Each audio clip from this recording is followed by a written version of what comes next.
Good afternoon, everyone. I'm Andy, and welcome to this week's Teen Kentucky Update. We have some great news on the economic development front to share with you today. Since the beginning of my administration, we've now announced more than 1,000 private sector new location and expansion projects, totaling a record of over $30 billion of new private sector investment in Kentucky and creating more than 51,800 new jobs. And agribusiness has been a growing contributor to that success.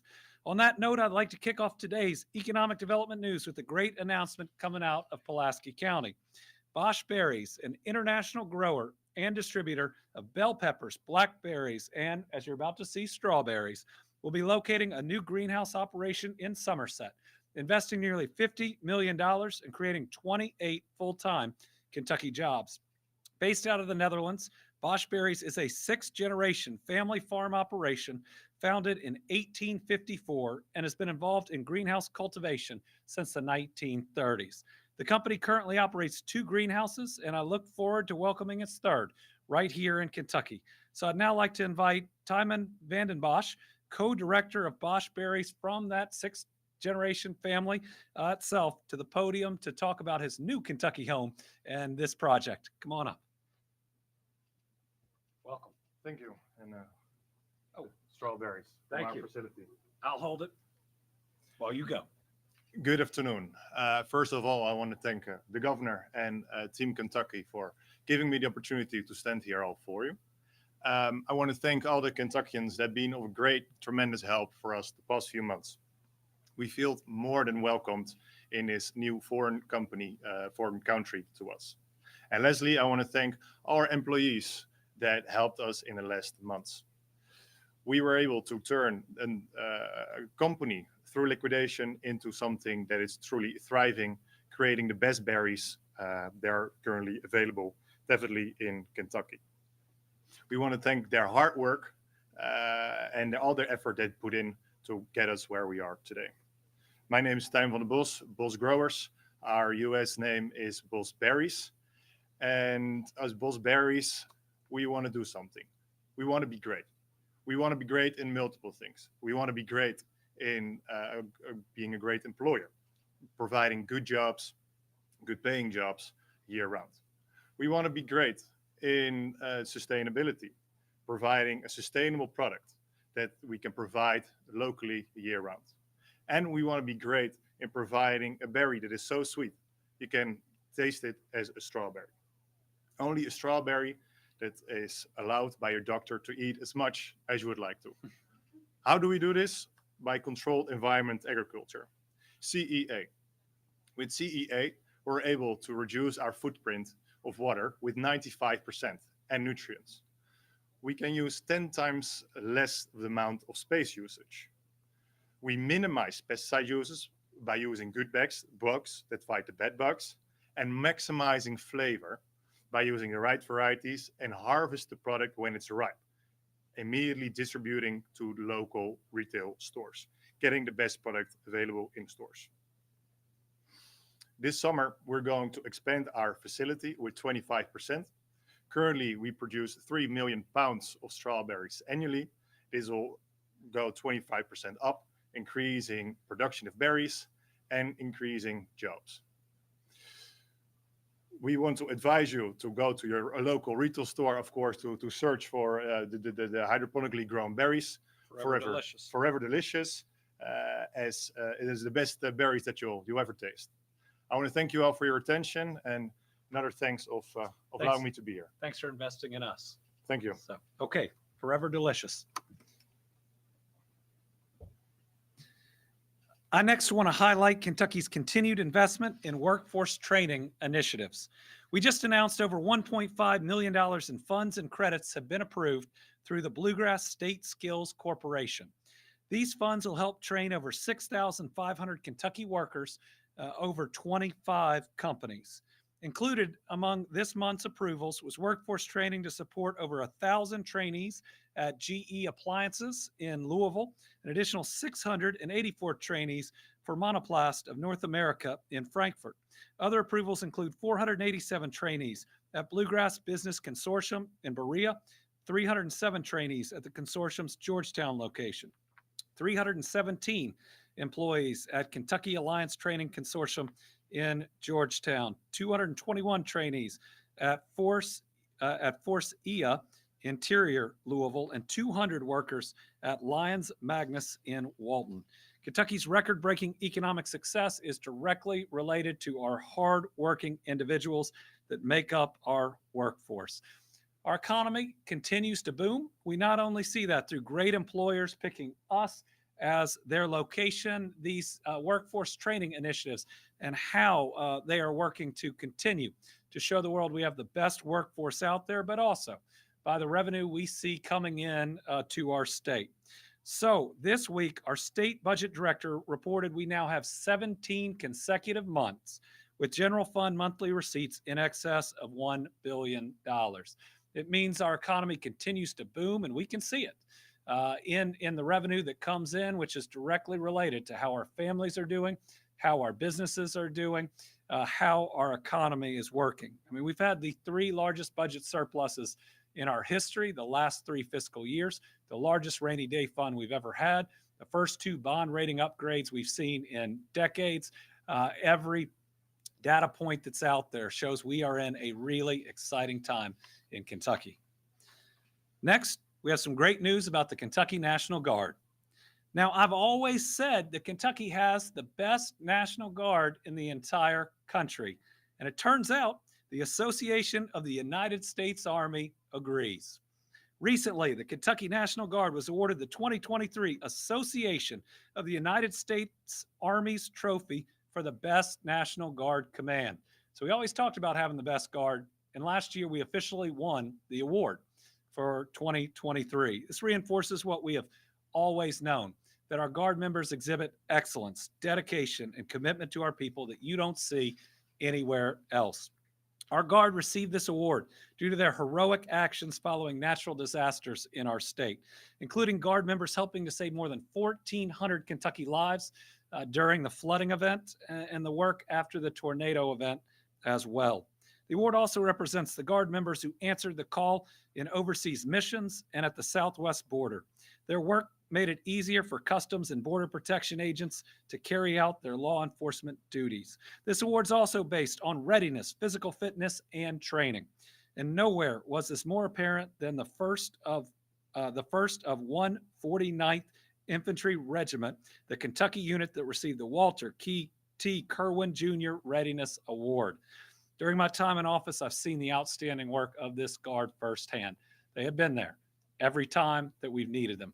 They haven't just completed their mission, they've done it better than any of us could have ever asked. We have faced unimaginable adversity, and in every time the Guard has answered the call and served in such an amazing way. No matter the mission, the Guard lives out that parable, the Good Samaritan, that everyone are our neighbors and that we are here to protect and to help the citizens of the Commonwealth and the United States when called upon to do it. America's home of the free because of the brave. Now we have some Guard members here today that I'd like to invite up. General Lamberton is here along with Sergeant First Class Cesare Garcia, Staff Sergeant Quade Simpson, Specialist Sebastian O'Doul, Staff Sergeant Catherine Zimbrot, and Specialist Ashley Strange. And we have a giant trophy that was here presented for the Guard. Pretty incredible. Thank you for each of your service, for being the very best. Thank you. And with that, I'm going to turn it over to our fearless leader, General Lamberton, for some words. Appreciate it. Thank you, sir. I'm genuinely appreciative of the recognition of our soldiers up here with me, but the entire force in particular, as the governor shared, and I was very much honored every time he'd say at various times over the past couple of years that we've got the best Guard in the United States. And to echo that sentiment, just as the governor addressed, there are other organizations outside of the Commonwealth of Kentucky who now have similar mindsets. The recognition by the Association of the United States Army, this association addresses and is a advocate for the total Army, the Army National Guard, the regular Army, the United States Army Reserve. And not only were we, your National Guard, recognized in this capacity, but it's the first time AUSA, the Association of the United States Army, has ever recognized any National Guard entity. They've never done this in the past, as the governor alluded to a moment ago, that this is predominantly tied into some of the metrics associated with our readiness. But I'd also offer it goes well beyond that dynamic. As the governor also mentioned, our response to tornadic incidents, as the governor mentioned, our response to flooding, as was also mentioned that we've had Kentucky Guardsmen on the southwest border. We currently have Kentucky Guardsmen serving over in the Central Command area of responsibility. Some of you are aware of that because of some recent incidents that have occurred over there. We have Kentucky Guardsmen who are currently serving in the European Command theater of operations to support those entities that are supporting the conflict between Ukraine and Russia. So these days, being into the Guards a little bit more than just stacking sandbags in event of a flood. And it's not just a community focus, a national focus, but an international focus towards the security of our Commonwealth, of the communities we come from, and the nation as a whole. Just my impression at this junction, and Governor, if I can, and you've already recognized our air wing as well.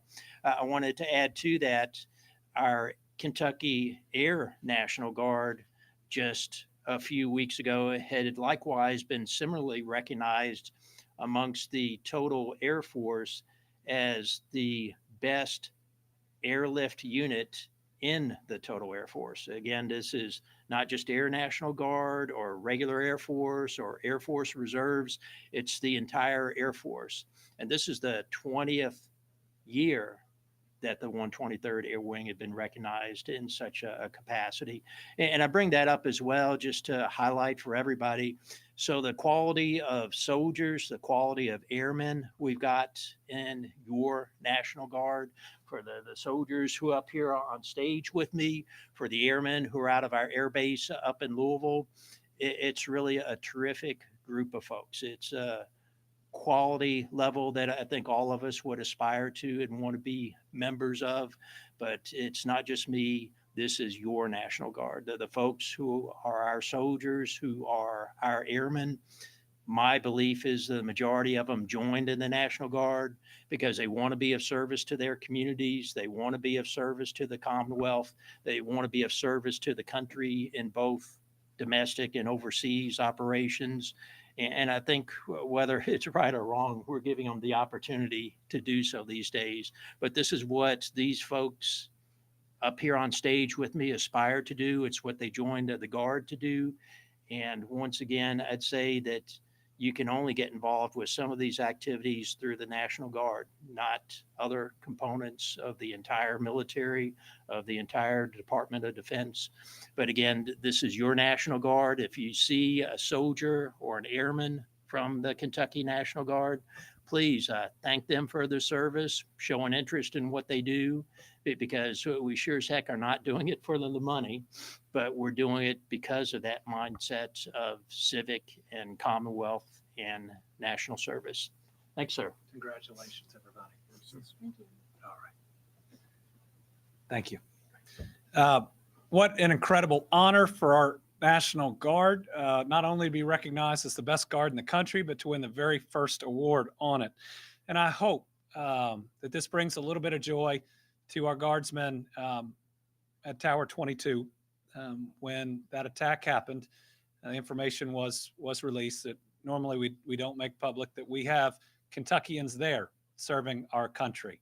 So remember, that was an attack on our country. That was also an attack on your fellow Kentucky neighbors. In this country, we are not each other's enemies. There are plenty of enemies outside that want us to fail. Let's make sure when anything like that happens, that we don't use it as a means to attack each other. We rally together and we support all of these guardsmen and women that are out there. Thank you all for your service. Today, we also have some good news to share about how we are caring for our veterans. Through our Veterans Program Trust Fund, which is part of our Kentucky Department of Veterans Affairs, we are supporting veterans programs and initiatives across the state. The fund is overseen by a board of directors who distribute funds from the veteran license plate purchased and renewed by Kentuckians. From 2020 to December of last year, there were 88 grants awarded, totaling more than $2.5 million from that fund. Here are the recipients of the most recent awards. More than $22,000 was awarded to build a monument honoring those who served aboard the USS Hornet CV-12, an aircraft carrier built for the United States Navy during World War II.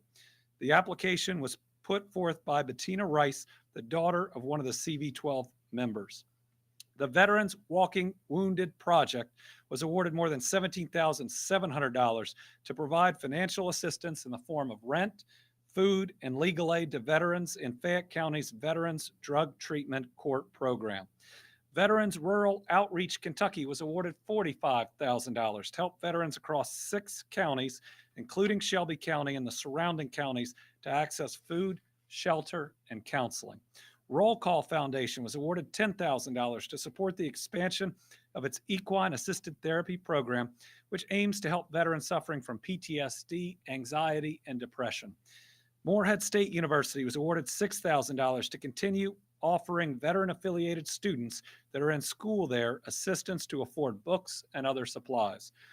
Kentucky Veteran Business Alliance was awarded more than $17,300 as seed money to support 5 new veteran-owned businesses and job growth.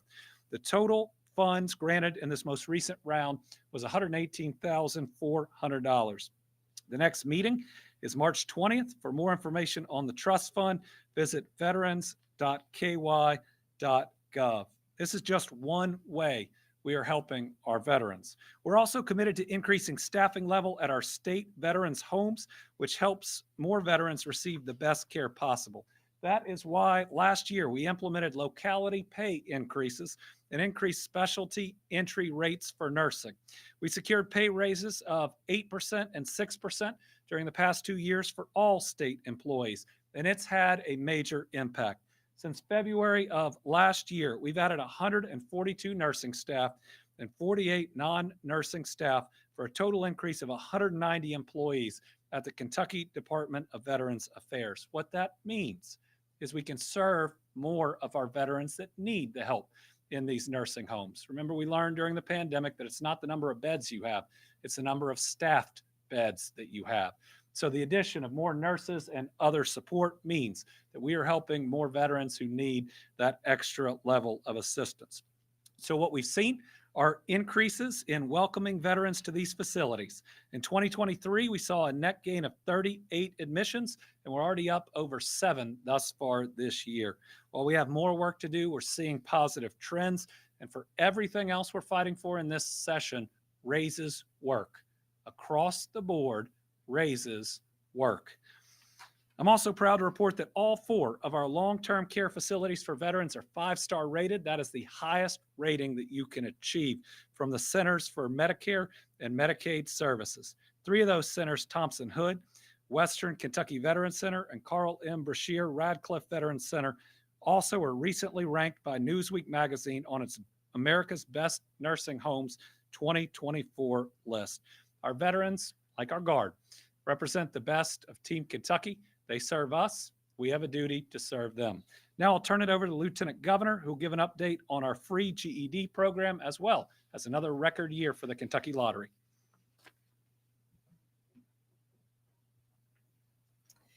Thank you, Governor. Our Education First administration works every day to make sure that Kentuckians have an opportunity to improve their lives and to create new cycles of success. That's why shortly after taking office, we announced that we would waive the $120 GED fee for the first-time test takers. This move eliminated the most cited barrier to those who did not graduate from high school. And I'm proud to report that as of January 2024, nearly 18,200 test takers have used our free GED promotion, resulting in an amazing 10,169 GEDs earned since January of 2020. That is 10,169 Kentucky families whose trajectory has been forever changed. But GED testing and support isn't all that the Office of Adult Education does. They also provide services that include English language instruction, upskilling to get or keep a job, family literacy programs, and assistance preparing for post-secondary education. And our investments in adult education are paying off. In September 2023, Kentucky surpassed the U.S. Department of Education goals for measurable skill gains to increase literacy, education, and training levels among the Commonwealth's adults. We're seeing such a demand for these services that we've increased the number of GED testing sites by 67% across the Commonwealth, up from 114 in 2020 to 171 active testing centers in 2024. There are roughly 300,000 Kentuckians of working age without a high school diploma or GED. Mason Hampton used to be one of them. Mason took advantage of our free GED opportunity and is now realizing his dream with a little help from our Office of Adult Education. So let's check out Mason's story.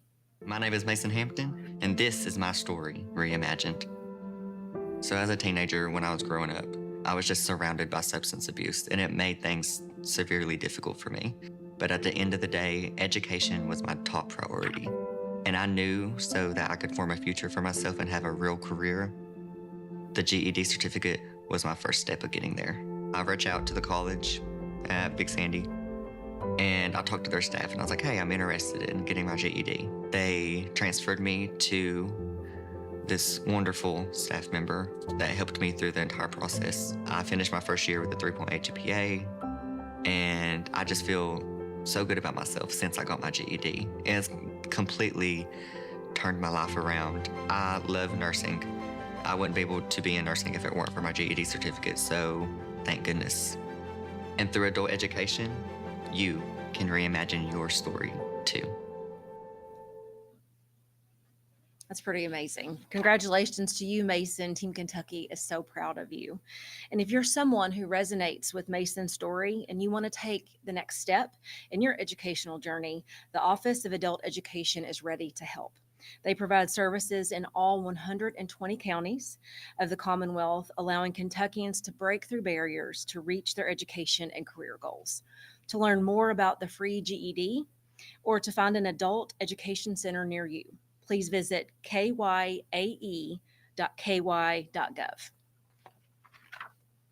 All right, next up, I want to congratulate the Kentucky Lottery team and their 3,400 partner retailers because they had a record-breaking year in 2023.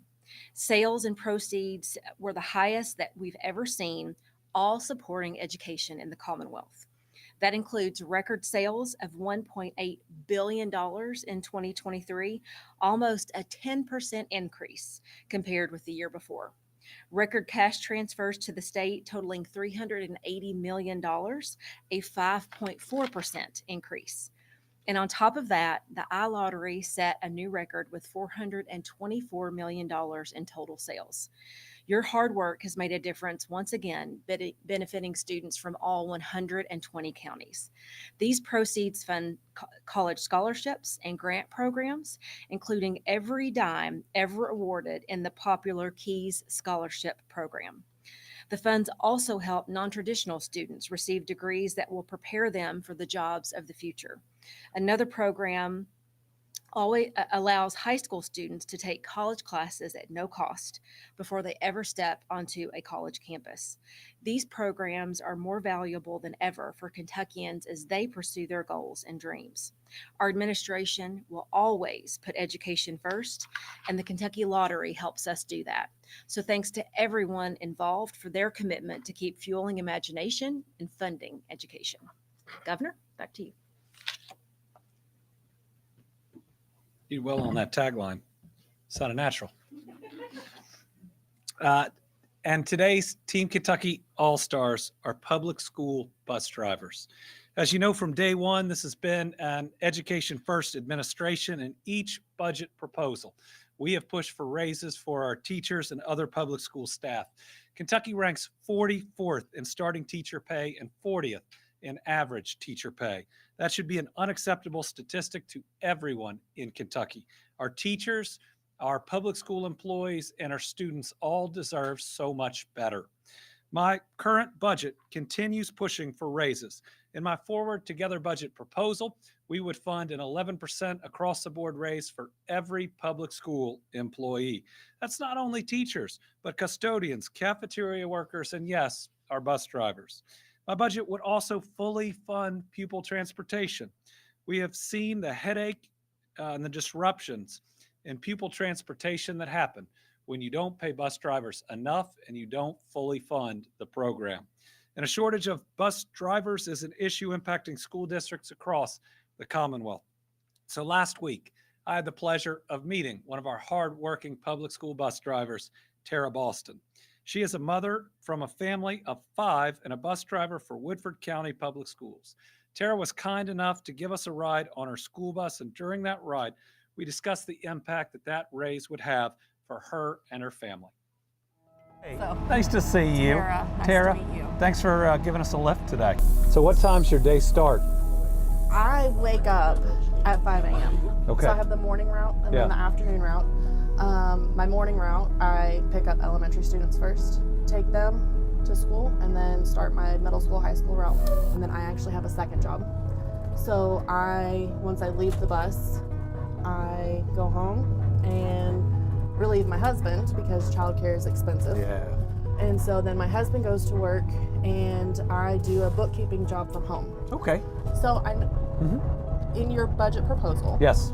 it is 11%. We are pushing an 11% across the board raise for every public school employee. And what does that do from there? It needs to get in the final budget, Okay. which will be passed by the legislature. And so I did a simulated paycheck of what an 11% raise would look like specifically for me. Okay. And it is almost $200 every paycheck, Oh, wow. which is a grocery trip. Exactly. Because to feed my family of 5, it is $300 per week. Yeah. I don't even bring that home every 2 weeks. I keep trying to explain to folks that think about what an 11% raise does to every community, Right. especially where the public school system is the largest employer, right? That goes around and around Yes. and around in that community. Yes. Well, you more than with- deserve a raise, and you more than deserve to get that vacation. Thank you. Thank you so much. It was a pleasure to Yes, drive you. very grateful. I'm gonna do my best for you Thank and you everybody so else. much. All Yes, right. Thank you. Now, Tara's just one example of the fine Kentuckians we have ensuring our kids get to and home from school safely. One of the things that she'd mentioned that wasn't in here, she hadn't been able to take a vacation with her family, go to see family in Florida or other places because of the choices they've made to serve students, but not be paid nearly what they deserve. Also this week, Larry Farish, a bus driver in Jefferson County Public Schools, was recognized for going above and beyond for his kids too. He noticed 6-year-old Levi Carrier was upset that he couldn't participate in pajama day at school. So after Larry dropped off the rest of the kids at school, he went to the store and he bought Levi some pajamas so he could participate with the rest of his classmates. Larry said a lot of times we can make a big difference in a child's life just by saying good morning. Our bus drivers like Tara and Larry go above and beyond for our children every single day. So we wanted to recognize them for their hard work and dedication. My hope is that we can get a good race pass for each and every one of them, that they are most definitely this week's Team Kentucky All-Stars. All right, with that, we have 4 journalists, 1 here in person. We have 5 and 4 remotely. So we'll start with our in-person journalist, Liam. How are you, Governor? Good. I wanted to ask about House Bill 509 regarding open records. The Kentucky Press Association is describing the bill as an all-out assault on transparency. Critics are saying it would block access by narrowing the definition of public records, saying blocking access to personnel records, emails, police records. Do you support the bill, and why or why not? I haven't fully reviewed the bill, and I know the sponsor has said he may make some amendments on it as we go. But I believe a full explanation of the bill also has to talk about the fact that it mandates anyone doing official business do it on an official email account or other official means of communication.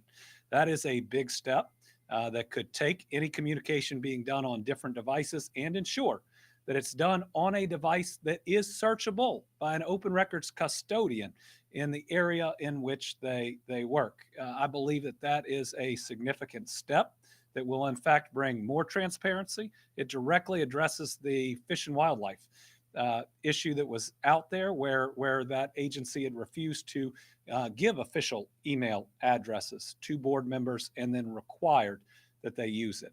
So listen, I believe that this bill is an attempt to make sure that official business is done on official means of communication, and at the same time addressing the challenge that any private device would have if it is a part of an overall policy, because you're going to run into huge First Amendment issues with courts if suddenly state agencies are claiming that they can seize and search employees' personal devices. And that's one of the things that critics mention is that public officials could use personal devices to discuss public business, thereby avoiding the public records. Well, see, I think that this law addresses that concern and says you have to have an email address, you have to have means of official communication, and you have to use it. It'd be a violation of that law if you used another means to do it. All right, on the line we have Anna Medina from WTVQ.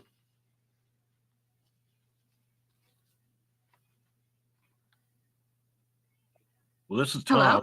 Oh, There you are. We can hear Hello? you. Hi, Governor. This is Anna. Okay, so it's been a bit of time since the DJJ audit report came out. I wanted to ask about your thoughts, especially regarding some of the comments from other lawmakers in the legislature that your administration did not do what it should have been doing, kind of following the recommendations. And then they also added that if you need help, all you have to do is ask. So what are your thoughts on that? Well, let me start with the last piece. We have asked. We asked for some changes in the last session and got them. And then we've asked for some things in the current budget that we have not received. For instance, we asked for security upgrades at Breathitt, Fayette, and McCracken that are not in the House version of the budget. We asked for 2 female-only facilities and the dollars to design and to build them. That's not in the current budget. In the initial House budget, they would have cut significant numbers of DJJ employees, which would not have been helpful. But let me say that I think it's important that we work off of accurate facts. And listen, we have a lot we need to continue to do in the DJJ system. And I believe that if you want to see accurate facts, go to the work that's been done by the legislative task force. They brought in members of the administration, employees, and the rest. And there have been significant testimony and work done by that group. My concern with this audit is it was done outside of normal auditing practices. For instance, in every other state audit we've ever had, first, they've talked to leadership more than I think once total in this audit. And second, they've always presented the findings first to the agency in case they're wrong. So there are at least 2 findings in this current audit that are just entirely wrong. The first is they say that there is no use of force procedure. I signed it into state law through emergency regulation over a year ago, and they could have found that through Google. The second is this concept of having memorandums of understanding with local law enforcement. So what the audit said is we wanted to check that, so we just started calling law enforcement around some of the facilities, and we talked to a couple of them, and some of them said they didn't know what we were talking about, and that was the total basis for their finding. We have an MOU with a law enforcement agency for every single one of these facilities, and if they'd merely shown us the finding or asked, we could have gotten that to them. We could have also given them some statistics on the decreased number of disruptive incidents since our folks were outfitted with pepper spray, though I think we need to continue to do more training. And every time that there's an instance where there's an improper use of it, it's a chance to go back and to do more. But let me say that the audit does contain some things that were also addressed by the task force that we need to do better. One is record keeping.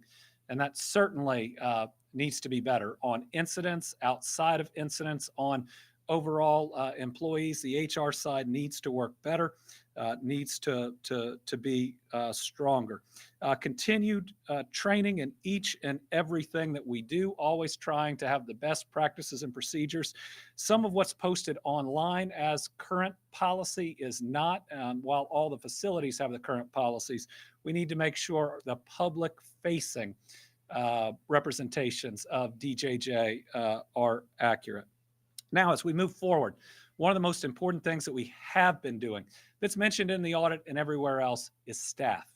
The biggest finding of the 2017 report was that we needed significantly more staff. But from 2017 to when I became governor, there wasn't one raise or not any significant raise provided. I believe that folks working in our pre-adjudication detention facilities were earning under less than $30,000 a year for that tough job. Well, we've got some data to show you how raises work. On the DJJ side, just since January of 2023, when we were given information and finances to provide those raises, and we did a part on the administration side as well, we've gone from 295 positions filled to 472. That's an addition of 177 spots. The audit definitely says we have to continue to hire and to hire more, and it is 100% right on that. You're also going to see an almost entirely different leadership staff than, say, from 2 years ago, as we bring in people first focused on ensuring a secure, safe environment. One of the reasons that we saw such disruptions in education and healthcare and parents' visits was that a disruption by a small group of the juveniles in these facilities would cause a safety risk that impacted them all. And just about every time, these were disruptions caused by people who are awaiting trial on a high-level felony. And so when we separated those that are accused of committing lower-level felonies from the higher, what we saw in the lower-level facilities was the disruptions almost fully ended. Now, we still have to build confidence for those facilities so that educators aren't scared to come back in, so that we can get all those services that are there. And that's going to take some more work and continued work that's there. But listen, we've enacted the most comprehensive set of changes in DJJ since its origination. These facilities mainly were from the 70s. One had a drop ceiling, and it's supposed to be a secure facility. When we came in, we had someone, in the same area that was awaiting trial for murder next to someone who was in for truancy, for skipping school, and that's not right. They had girls and boys in the same facilities. They're not there anymore, and they were significantly understaffed and underpaying. We've made major strides in all those, but this is a nationwide problem that you see in just about every other state. That's not an excuse. We've got a job to fix it, and we want to fix it faster than others, and we keep working and working and working. And it's not going to happen overnight. Everything's not going to be perfect in the next year, but we don't run away from problems. We run towards them, and we are going to get this ship righted, and we are going to create the safest environments we can, knowing that, remember, some of these juveniles, we call them juveniles, are very large individuals accused of very significant crimes, and we have to make sure that our people are safe when they walk in and interact with these individuals. And to do that has taken some changes to make sure that our people are and feel protected, and they're backed up in each and every one of those interactions. That is a long answer, but we're really invested as an administration in getting this right. All right, Tom Latek, Kentucky Today. Thank you, Governor. Good afternoon. I've got a couple National Guard questions in lieu of what you had to say here a little earlier. I assume the general's gone, so He's still here. I'll ask you. Oh, is he? So I wonder if I could ask him two quick questions. Hey, Tom, if you want to ask somebody else a question, have at it. Okay. Hey, Tom, you've got the second tier at this junction. Go ahead. Oh, all right. Well, first of all, congratulations, General, on the award. I was curious, how many total Guard members do we have in Kentucky? And I know there have been problems in other states of maintaining the strength. How close are we to our authorized strength? So let me give you the full framework of that, Tom. We've got 8,400 soldiers, airmen, and civilians who comprise the Kentucky National Guard. The civilians are those who are state level employees, but well integrated with our force structure. I think really to the heart of what you're describing, and yes, nationwide recruiting has been an issue for virtually all but two military services. The two that I'm speaking of are the Marine Corps and the Space Force. And ironically, those are both the two smallest of the military services. But the Army, Air Force, Navy have, even though the Coast Guard have all had issues with recruiting. Now for us in Kentucky, yes, we're part of the entities that have had such issues. But one thing I'm proud to share with you is that the Kentucky National Guard is one of the few states where we, with the governor's approval, just a little over a year ago, had initiated a monetized incentive referral program. And what that program has done for us, we basically, Tom, kind of operationalized our entire force structure. So not just our Guard recruiters on the Army and the air side, but for all of our soldiers, for all of our airmen. If they provide a referral to one of our recruiters and this person ends up raising their hand and swearing into the Kentucky National Guard, then we recognize the person who initiated that referral with $500. At this junction, we've had the program going on just slightly over a year. What that has done for us at this point, Tom, we're gaining better than 2 new soldiers and or airmen per week as a result of it. And right now that's roughly about 15.8% of our total recruiting mission. So for us in the Kentucky National Guard, that's caused us to be on a virtual upward spike for our recruiting. And it's again impacted both the Army and the air side. All right, next, Tessa Duvall. Hi, Governor. Thank you. Earlier this morning, a House committee advanced a bill that would loosen restrictions on hours that teenagers can work jobs during the school year, weekends, nights, that kind of thing. Just curious if you've had a chance to look at that bill and if you have any thoughts about the decision to potentially roll back these restrictions. Yeah, these are protections that exist for a reason, ensuring that each one of our children is getting an education. And this idea that our children aren't able to develop job skills when we've invested $250 million in career and technical education in our schools is simply wrong. The bill, I believe, would allow employers to require that these teenagers work during the school week and during school time.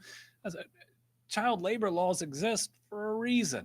And I just worry about the message we're sending to the country when we're loosening child labor laws, when we've had 2 resolutions passed based on a legal theory used during secession, that we've got these attacks on diversity, and there even seems to be a bill mad that we removed the Jefferson Davis statue from our rotunda. I mean, we need to be sending a positive message to the rest of the country about how we're open to do business, how we're welcoming of people of all backgrounds and how we're not the stereotype that some people have tried to make of us in Kentucky in the past. We need to be really thoughtful about what type of message it sends when we file certain bills, much less move them through the legislative process. Let's see. Here we go. David Mattingly. Thank you, Governor. My question has to do with Senator Mitch McConnell. We are following the rising level of criticism toward him at the Capitol. A lot of infighting among Republicans, a lot of it directed at Senator McConnell. Senator Rand Paul recently went so far to say that McConnell is out of touch with voters in Kentucky, with Republicans in Kentucky, and that if he were running against re-election against you, he would lose. My question to you is, what is your perception right now of Senator McConnell's influence, both in Washington and here. I'd rather be governor of the Commonwealth of Kentucky than a U.S. senator from any state.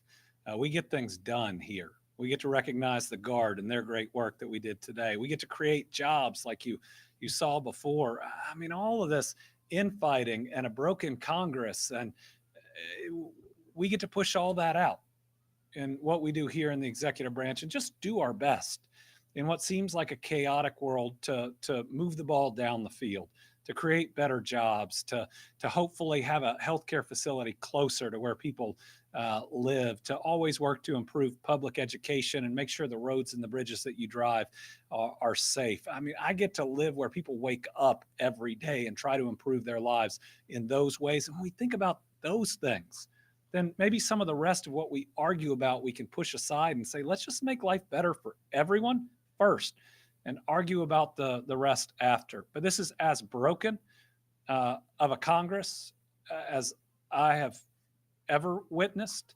And your job should be to show up and to enact good policy and serve the people and not play politics 365 days a year. Sadly, we see that creeping into our legislative sessions in Kentucky, where it feels like they have to create a boogeyman every year for the election that's coming up. I mean, could you imagine being at the end of your time of service and look back and see the things you did were political in nature about the next race and not to better the lives of the people of the Commonwealth? So I'm flattered that Rand Paul thinks I'd win that election, but I'm perfectly happy where I am. My hope is, regardless of how much influence Mitch McConnell has or Rand Paul has or anyone else, that they will all get their act together, work for the betterment of this country, be for something and not against someone, and recognize, like I said earlier, that when Tower 22 was attacked, your first reaction shouldn't be to blame someone from the other party. It should be to blame the country or the terror group that sent that drone, and to make sure we recognize that there are true enemies of this country and not try to make each other our enemy. So thank you all for tuning in today. We will be back probably next week, but we'll make sure that we have that out there. Remember, the budget process is continuing. We need each of your voices to be heard, whether that's on raises for public school educators or universal pre-K, which is desperately needed. Please be a part of your democratic process. Remember, be kind to each other, do good things. Life's too short to get caught up in the rest.